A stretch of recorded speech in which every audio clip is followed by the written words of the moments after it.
que no se me vaya a cortar. Muy bien. De la primera carta a los Corintios. La ciencia hincha y la caridad edifica. Quien se figura haber terminado de conocer algo aún no ha empezado a conocer como es debido. En cambio, al que ama a Dios, Dios lo reconoce. Vengamos a eso de comer de lo sacrificado.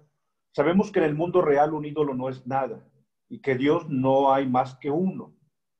Pues aunque hay los llamados dioses en el cielo y en la tierra, para nosotros no hay más que un Dios, el Padre, de quien procede el universo y a quien estamos destinados nosotros, y un solo Señor Jesucristo por quien existe el universo y por quien existimos nosotros. Sin embargo, no todos tienen ese conocimiento.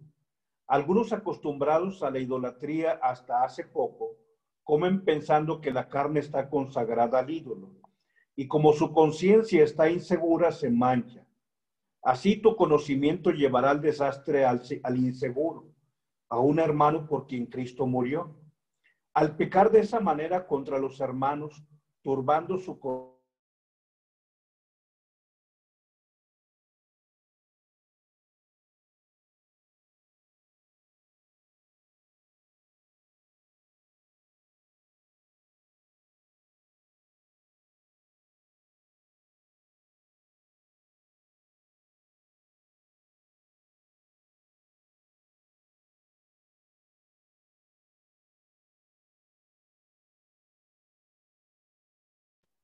No se, no se escucha, don Roger.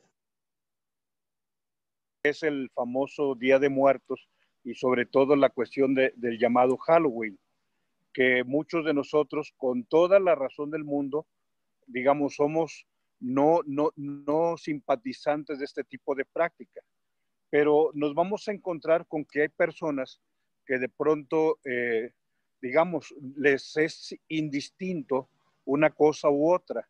Y aquí es donde entra quizá la primera afirmación de esta diapositiva, que dice: la ciencia hincha y la caridad edifica. Es la primera afirmación y creo que la más importante en torno a lo que hoy vamos a compartir. Y bueno, la letra morada es subrayado: al que ama a Dios, Dios lo reconoce.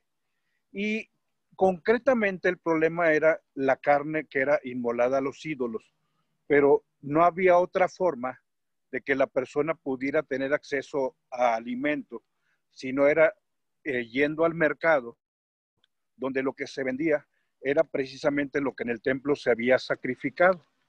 Por eso, vamos a ver un poquito. La siguiente diapositiva, por favor, ahijadito. Hablaremos un poquito del templo de Jerusalén y los abusos que había. Por favor, adelante, ahijadito. Hablamos del templo y sus abusos. Si la mueve, por favor, ahijadito. A lo mejor yo estoy congelado. Muy bien. Aquí les comparto el texto del Evangelio de San Juan, capítulo 2, donde habla acerca del momento en que el Señor expulsa a los vendedores del templo. Y quiero comentarte que el templo era en realidad, voy a llamarlo así, con mucho respeto, y digamos, buscando también encontrar lo que todavía sigue siendo coincidente. El templo era, por decirlo así, un centro comercial, sí. O sea, porque el templo era el centro de la economía. Recuerda que el templo tenía su propio banco. Si tú te fijas en la letra que es subrayado en color azul, en el versículo 14, el capítulo 2 de San Juan, dice que encontró en el templo vendedores de bueyes, ovejas y palomas, pero también a los cambistas. O sea, en el templo era una casa de cambio.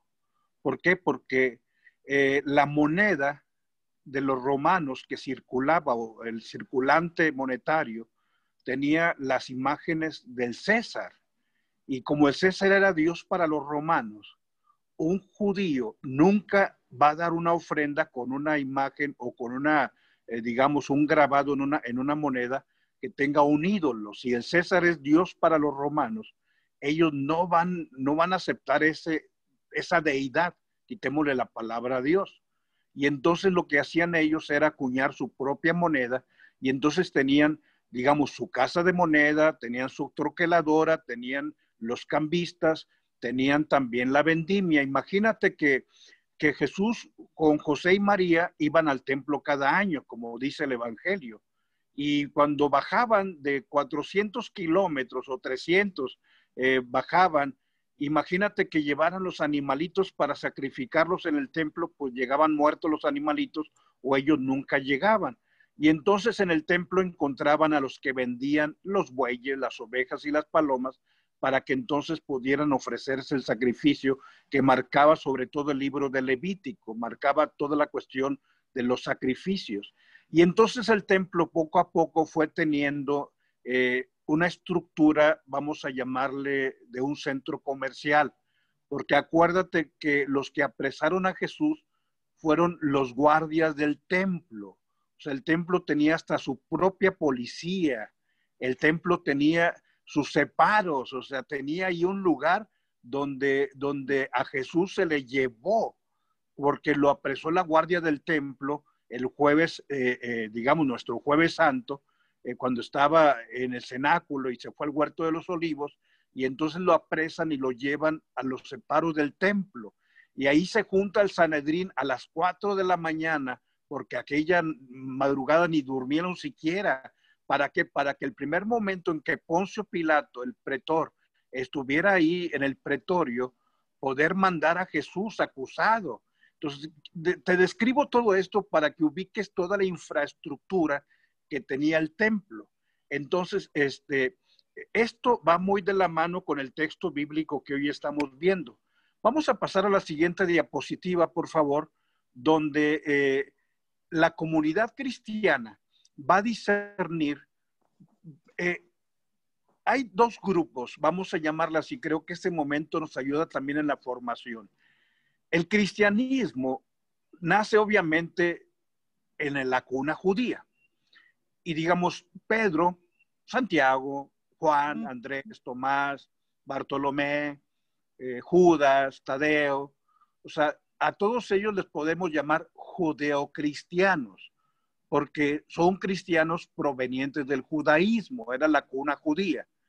Pero después empieza a crecer el cristianismo y entonces ya no tan solo es la cuna judía, sino hay una cuna, vamos a llamarle helénica, por eso se le llama helenocristianos, porque es la cuna de los griegos o grecocristianos, si tú quieres llamarle así. Y entonces, como el judío tenía prácticas que el que venía de la cultura griega no las tenía, llega el momento en que el cristianismo empieza a discernir. O sea, un griego tiene que hacerse primero judío para después hacerse cristiano, y esos fueron los primeros problemas que enfrentó el cristianismo. De esta situación complicada surge lo que va a ser el Concilio de Jerusalén, que se nos narra en el capítulo 15 del libro de los Hechos de los Apóstoles. Y entonces llega aquí la determinación. En el versículo 14 dice Santiago, el versículo 13 arriba, Santiago, nomás para referirte, mientras que Simón Pedro, digamos, es el responsable de toda la iglesia, Santiago fue asumiendo la responsabilidad de la iglesia de Jerusalén. Por eso se considera en el versículo 13 que Santiago es el que tiene un liderazgo en la comunidad, le llamamos jerosolimitana. Por eso se considera que Santiago fue el primer obispo de Jerusalén, digamos, obispo para los cristianos. Y entonces dice el versículo 13, cuando terminaron de hablar, tomó Santiago la palabra y dijo, o sea, Santiago tiene un liderazgo en Jerusalén.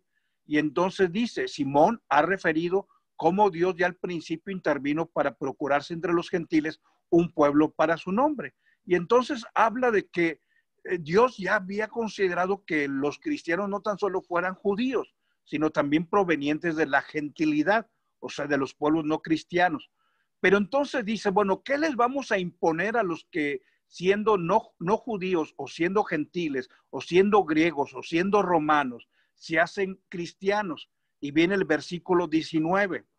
Por esto opino yo que no se debe molestar a los gentiles que se conviertan a Dios. O sea, está diciendo Santiago, no les impongamos todo lo que nosotros vivíamos como judíos. Pero ¿qué sí les vamos a imponer? Versículo 20. Sino escribirles que se abstengan de lo que ha sido contaminado por los ídolos, de la impureza, de los animales estrangulados y de la sangre. O sea, fíjate cómo aquí está la determinación, y te voy a decir cuál es la principal determinación que hace Santiago y que hace los apóstoles. No imponerles la circuncisión. O sea, ¿por qué? Porque la circuncisión es de los judíos. Entonces, si alguien se hace cristiano, y para que sea cristiano, o sea, no hablo de la circuncisión como un elemento sanitario, o como un elemento clínico, o como una recomendación de un médico, no, no, no. Aquí es un elemento cultural por el cual alguien era recibido en el pueblo judío mediante la circuncisión. Y entonces dice Santiago, ya no les impongamos la circuncisión. Lo mismo, voy a ser un poco más atrevido. Recuérdate que para el judío el sábado era importantísimo. Dice, bueno, tampoco lo del sábado. ¿Por qué? Porque ya el cristianismo vivía la importancia del domingo. Porque el domingo es el día del Señor, el día en que Cristo resucita. Y entonces Santiago ya esas cosas ni las toca, ni la circuncisión, ni la cuestión de lavarte las manos, ni la cuestión de ayunos, ni la cuestión, vamos a decir, del sábado. Pero dice versículos 19 y 20. No se debe molestar a los gentiles que se conviertan a Dios, sino escribirles que se abstengan, ahí sí, de lo que ha sido inmolado a los ídolos, de la impureza, de los animales estrangulados y de la sangre. Yo quisiera en este momento, digamos, ir aterrizando un poquito y decirte, o sea, ya te he expresado que el templo era un mercado. Y reitero, quizá yo como católico tengo que revisar en qué manera nuestros templos o lugares de culto se van convirtiendo en lugares donde de pronto la economía va generando otros servicios y otros servicios y otros servicios, y digamos los templos, y lo digo con cariño y con respeto porque esto, digamos, la palabra debe iluminarnos a todos, o sea, en qué medida de pronto nuestros templos se convierten en centros comerciales. Y aquí, digamos, todos tenemos que revisar lo que nos toca. Pero si ya te he dicho que el templo incluso tenía su propia policía, tenía su propia guardia, tú vas a decirme, oye, padre, pues tú tenías tus guardias ahí en la parroquia del Rosario. Y bueno, o sea, reitero, todos tenemos que revisar sobre todo ese elemento donde a veces lo importante ya no es evangelizar, sino lo importante a veces es el lucro, a veces tener más. Pero bueno, nuevamente reitero, cada uno tenemos que revisar lo que nos compete. Pero voy a lo siguiente. Si tú querías comer carne, voy a citar ciudades, en Éfeso, en Tesalónica, en Galacia, en Corinto, en Atenas, en Filipo, en Roma. O sea, si tú querías comer una carnita asada, voy a decirlo así bien orestense, tenías que ir al templo a comprar la carne. ¿Sí? No había otro lugar. ¿Por qué? Porque toda la vida, recuerda, giraba en torno al elemento religioso en todas las ciudades de la antigüedad, y donde se sacrificaban los animalitos era precisamente en el templo. Entonces vamos ahora sí adelante a ubicar este concepto un tanto extraño, porque pues hasta el nombre nos suena un poco como chistecillo, los idolotitos. Entonces, este texto de la primera carta a los Corintios, capítulo 8, plantea el tema de los banquetes y sobre todo la comida que se sirve en los banquetes. Y entonces aquí San Pablo, te reitero, mira qué bonito, y la verdad es que me siento muy contento de poder compartirte este contenido, porque hay cosas que sin duda no están escritas en la palabra de Dios, pero la palabra de Dios te da los elementos para que ilumines todo. Y aquí trata el tema de la licitud de los idolotitos. Idolotito es una palabra proveniente de los helénicos, o sea, de los griegos. ¿Y qué es un idolotito? En azul, carne de un animal inmolado, sacrificado en un acto de culto. Pero en el último parrafito, te reitero, la sociedad antigua. En la sociedad antigua no había fiestas ni ceremonias públicas sin sacrificios a sus deidades, donde se inmolaban diferentes animales. Y entonces lo mismo que sucedía con la comunidad de Jerusalén, donde una carne era separada para Dios y otra para el sacerdote, y otra se le llevaba a la gente para consumirlo. Acuérdate del Cordero de Pascua. Pero también, digamos, si alguien, voy a decirlo, perdón, reitero, no estoy yo denostando y estoy ridiculizando. O sea, tú podías ir al templo de Galacia, al templo de Éfeso, incluso lo digo, al templo de Jerusalén, a comerte unos taquitos. O sea, porque si allí había la carne inmolada, o sea, pues había una parte donde te vendían tus taquitos. O si tú ibas, podías llevarte la carnita para comértela en tu casa. O sea, se vendía a un bajo precio en el mercado. Entonces, si reitero, tú tienes un invitado en tu casa, tú vas a hacer una fiesta y necesitas comidita, necesitas carne. ¿A dónde vas a ir? Al templo. Pues ahora San Pablo presenta la situación de la comunidad que vive en Corinto. Si alguien que vive en Corinto, que era una gran metrópoli, quería hacer una comidita, tenía que ir al templo a comprar la carne. Por eso viene ahora este discernimiento. Adelante. La invitación del apóstol San Pablo es a formarnos en la verdad. La siguiente, ahijadito. Por eso comparto, reitero nuevamente estos versículos del 4 al 6.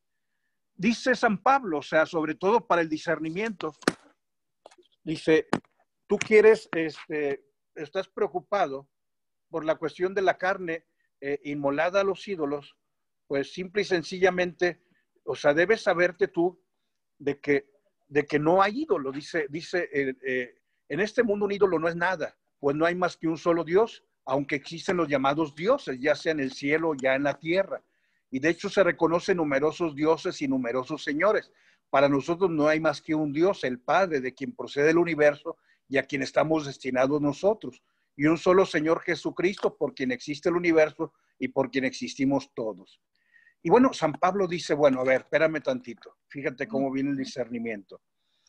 A ver, tú vas a tener una comida y pues vas a comprar carne. Te preocupa ir a comprarla al templo porque ahí se inmolan los ídolos. Pues yo quiero primero recordarte que los ídolos son falsos. Dice arriba, en este mundo un ídolo no es nada, porque solamente hay un Dios. Y entonces San Pablo empieza a iluminar sobre todo la mesa de los comensales donde se sirven los idolotitos, que es esa carne inmolada a los ídolos. Y entonces dice, muy bien, en la letra verde, alguien bien instruido, o sea, vamos a pensar, tú y yo como cristianos, vamos y nos sentamos y nos comemos esa carnita. Y nosotros sabemos que el ídolo no existe y que solamente hay un solo Dios. Entonces no cometemos pecado. Comen tranquilamente. Dice, si alguien dice, oye, espérame, es que esto es un templo pagano, ¿qué hago? Y dice, si alguien está con conciencia insegura, creyendo que hace mal, dice, entonces ahí hay un problema de conciencia que hay que respetar en la persona. Y es entonces, bueno, donde viene este discernimiento. Adelante. Aquí el criterio que va a dar San Pablo, por favor, adelante, hijadito, es el de no dañar la conciencia. Ese es el criterio que se va a utilizar. La siguiente diapositiva, por favor. Dice, el problema de comer o de no comer los idolotitos se transforma no en el problema, porque los ídolos no existen, sino si tú y yo dañamos o no la conciencia del hermano. Y una comida que no está prohibida, porque tú y yo sabemos pues, que el ídolo no existe, pero puede dañar por el escándalo que yo hago. Y es entonces donde aquí viene esa frase del principio de la carta a los Corintios, donde dice, la ciencia hincha y la caridad edifica, dice San Pablo. En una palabra, la caridad impone una norma por encima del ejercicio de la libertad personal. Y viene aquí esta clarificación de 1 Corintios 9, 4 al 12, es el capítulo posterior, dice, ¿acaso no tenemos derecho a comer y beber? O sea, si tú te lo mereces. ¿Acaso no tenemos derecho a viajar en compañía de una mujer cristiana como los demás apóstoles, incluyendo los parientes del Señor y a Pedro? ¿Somos Bernabé y yo, Pablo, los únicos que no tenemos derecho a liberarnos de estos otros trabajos? ¿Cuándo se ha visto que un militar corra con sus gastos? ¿Qué pastor no se alimenta de la leche de su rebaño? Sin embargo, no hemos hecho uso de este derecho, al contrario, sobrellevamos lo que sea para no crear obstáculo. Ojo, allí. O sea, lo importante es que no dañemos y que no pongamos obstáculo a la evangelización, porque yo me he puesto al servicio de todos para ganar a los más débiles. Y entonces aquí hay dos principios importantes que San Pablo está manejando. Primero, el primero, solo hay un Dios y un solo Señor. O sea, Pablo dice, espérate, o sea, los dioses de los corintios son ídolos, no existen. Los dioses de los efesios tampoco, el de Tesalónica tampoco, el de Galacia tampoco. Hay un solo Dios, el Padre, y un solo Señor Jesucristo. O sea, muy bien, entiendo este principio, pero hay un segundo principio que tú y yo tenemos que respetar. Respeta la conciencia de mi hermano, aún en lo lícito, en lo que es legal. Voy quizá un poquito, voy a dos diapositivas más, pero voy un poquito a ir clarificando. El Halloween, padre. Es que mis niños quieren vestirse. O sea, ciertamente tenemos que obrar con criterios cristianos. Pero imagínate, hay gente que espera que tú y yo, que estamos más formados, demos testimonio. Y en nuestra familia hay personas que dicen, pues yo no sé, dicen que no se vistan de brujas, pero el que va a la iglesia, como si nada, fíjate cómo estamos en un campo donde tenemos que buscar los criterios. Y entonces aquí adelante pongo la siguiente diapositiva, lo que se llama la casuística, que son dos casos concretos. Muy bien, primer caso. Si se trata de un banquete que sea a la vez un acto de culto, que se celebra en algún templo, imagínate. O sea, la gente o los cristianos de Corintio van al templo y ahí ven que se están inmolando y que se están sacrificando los animales a los dioses de los corintios. Espérate, o sea, tú no puedes comer esa carne, porque entonces es idolatría y tienes que huir absolutamente. O sea, fuiste ahí y viste qué se hizo y cómo se hizo y a quién se le ofreció, pues de haber, sé coherente. O sea, debes evitar eso. Primer caso. Pero segundo caso, yo en Corinto, voy al mercado a comprar carne. Y pues ¿de dónde viene esa carne? Pues viene del templo. Solución de Pablo. Coman de todo de lo que se venda en el matadero. Ojo, no es lo que el padre Rogelio se le ocurre. O sea, tú ubicas, no sé si has ido al mercado campesino, donde hay un matancero. Entonces tú escoges el borreguito y tú escoges el chivito y luego ya lo llevas con el matancero. Obviamente ese matancero tiene un lugar donde seguramente, o digamos, debería el sector salud controlar, digamos, el tipo de prácticas que se hacen. Pero fíjate, dice Pablo, coman de todo lo que se venda en el matadero, sin más averiguar. A ver, esto se inmoló. Pues claro que se inmoló en el templo. Sí, pero dice Pablo, porque la tierra y todo lo que contiene la tierra es del Señor. Esto ya lo verá un poquito más adelante en los Hechos, el capítulo 11 de San Pedro. Pero Pero bueno, esos son los primeros dos casos. Primer caso, si tú vas al templo y están en el culto y están sacrificando a los dioses, no comas.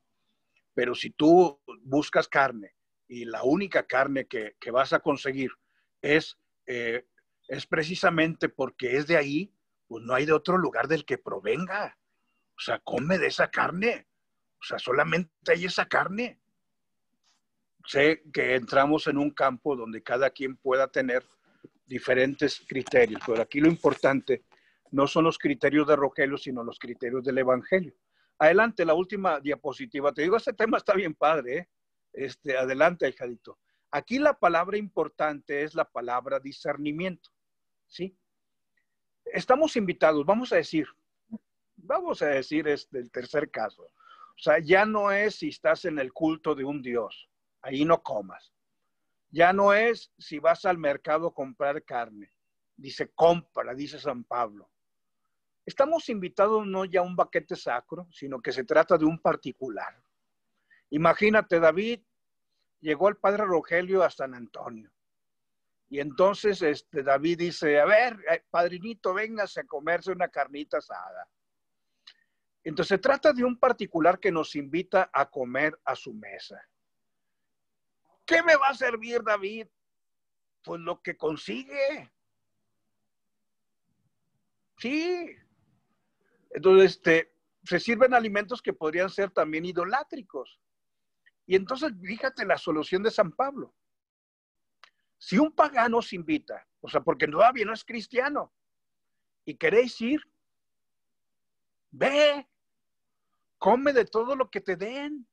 Fíjate, sin estar preguntando, oye, ¿dónde compraste la carne, hijadito? ¿O dónde la va a comprar sino dónde la venden? Dice, sin más averiguar por escrúpulo de conciencia.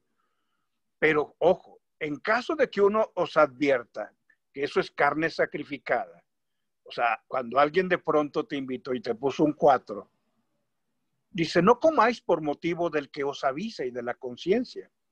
O sea, no es porque la carne sea del ídolo, el ídolo no existe. Más bien porque se te avisó y por la conciencia.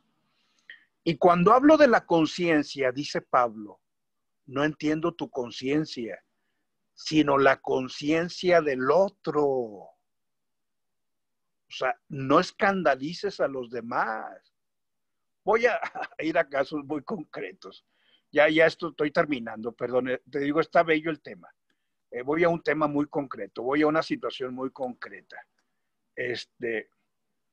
Un día se nos invitó, obviamente fuimos el miércoles de ceniza a imponer ceniza.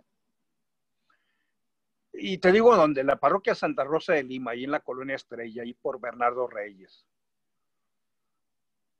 Y todo el día imponiendo ceniza, miércoles de ceniza, día de ayuno y de abstinencia. No, hombre, las filonas de la gente que se imponía ceniza eran larguísimas, cuadras y cuadras. Estoy hablando allá por el 82. Me acuerdo quién fue conmigo. Fui con un hermano que ahora es sacerdote también, el padre Marco Antonio Alanís. Él estaba en tercero de prepa y yo en segundo de prepa. Estaba el padre Cortés, el que empezó el coro de los niños cantores, ahí precisamente en Santa Rosa de Lima. Bueno, entonces ya todo el día, o sea, desde las 8 de la mañana hasta las 9, o sea, 13 horas. Y ya cuando terminamos, nos tenían unos taquitos bien ricos de carnitas. Y yo te digo, oye, ¿crees que me los comí? Sí me los comí. Pero bueno, ahí digamos, lo importante ahí dice, oye, padre, pues qué incoherente si acabas de decirle a la gente, arrepiéntate y cree en el evangelio y acuérdese que hoy hay ayuno y abstinencia. Te digo, hay muchas cosas. Voy a meterme en cosas complicadas. Ojo, yo sé que a veces las despedidas de soltera ya son muy eróticas, por decirlo tranquilamente. Tú sabes lo que hay. ¿Qué hago, padre? ¿Voy o no voy? La ciencia hincha y la caridad edifica. Fíjate cómo Pablo fue haciendo un proceso. Y tú tienes que hacer tu propio proceso. Porque hay cosas donde no digas que no sabes lo que iba a haber. Sí sabías lo que iba a haber. Sí sabías quién iba a ser el cómico que iba a estar ahí. O digamos, el que iba a amenizar el momento. Claro que sabías quién iba a amenizar el momento. Y termino con la letra en azul. En este caso prevalece sobre mi libertad, ojo. O sea, tú y yo somos libres. La consideración del daño que puedo causarle al otro. Hay gente que te está viendo y que es débil de conciencia y que dice, mira, el padrecito, mira el coordinador de grupo, mira el que canta en la iglesia, mira el ministro de la comunión, mira el del instituto diaconal. Y dice 1 Corintios 10:31, hagáis lo que hagáis, comer, beber o lo que sea, hazlo para honra de Dios.